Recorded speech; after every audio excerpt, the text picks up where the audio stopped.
Okay, I'm at Michael's house at 11 Jeschke, 11 Slauson Court here in Wilton.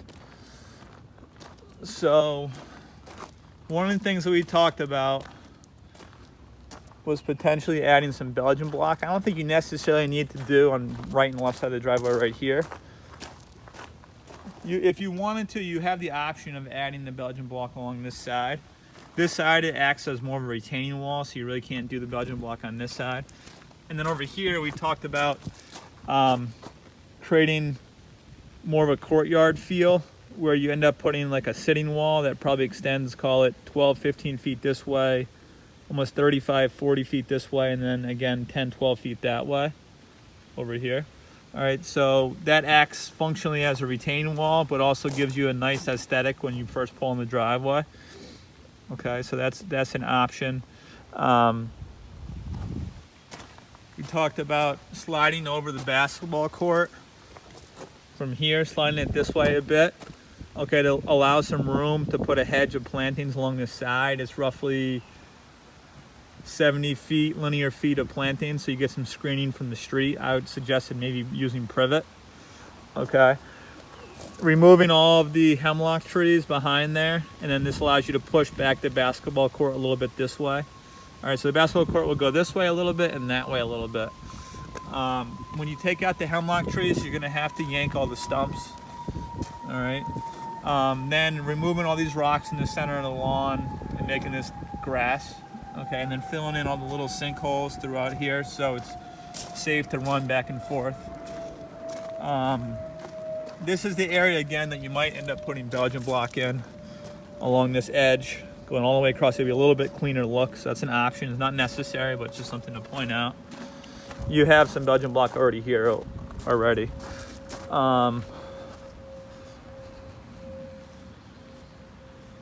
Okay.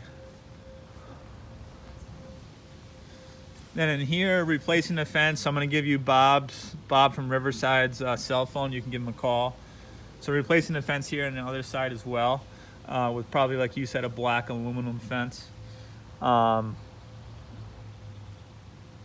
Make sure you still leave a 4-foot gate because you want to be able to get a 3-foot lawnmower in the backyard, so that's important. Don't do a 3-foot gate. Make sure you keep with a 4-foot gate. Okay, and then I would consider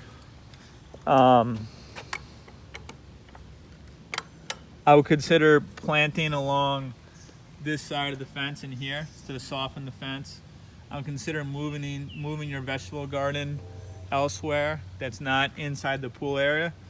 All right, this way you have more lawn space. Maybe you can put the vegetable garden over there closer to the shed. That's probably a better idea. Maintaining and trimming the hemlocks over time, and then rethinking the plantings in this area. So it ties in with everything else on the property, and some plantings also along the inside of that fence. There's like 2 sections of fence that are going to be replaced over there. Actually, call it 3 sections of fence. Okay.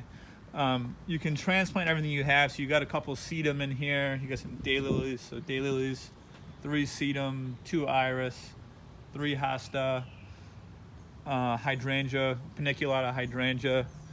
A bunch of hosta in here. These hosta, you might be able to keep them exactly where they are. Those are pretty. Then I would rethink this area in here too, the little area.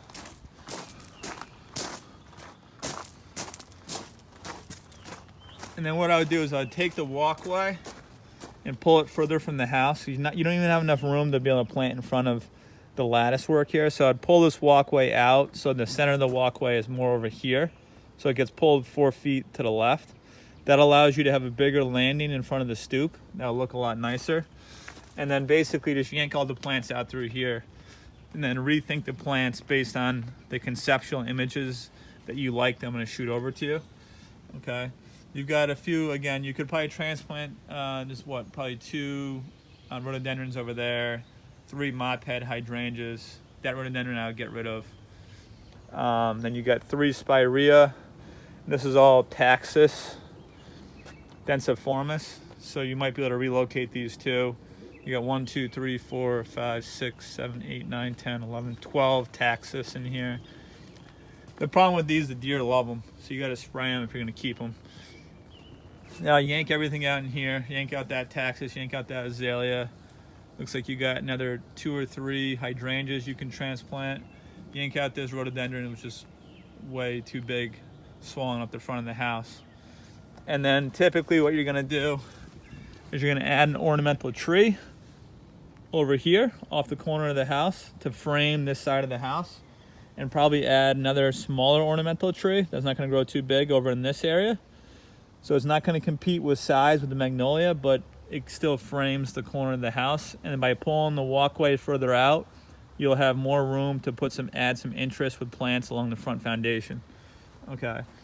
Then I would fill in this whole area here. It's roughly 60 feet by 30 feet by an average of 1.5 feet deep. You have to fill in this kind of big hole, okay? And then again, go around the property and fill all the little sinkholes in. That makes sense. Remove that one cedar tree right there, and remove this group in here. They should all come out.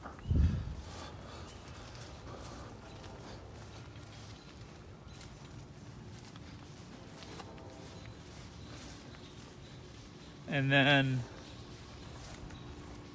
probably reutilize, transplant these hostas. You probably about 10 hostas here, and then replant this area. So it's really pretty going through here. That's about 45, 50 feet. Okay. And then I would also add some plants right along the deck right here, and right through here as well. That'd be nice. So that's it.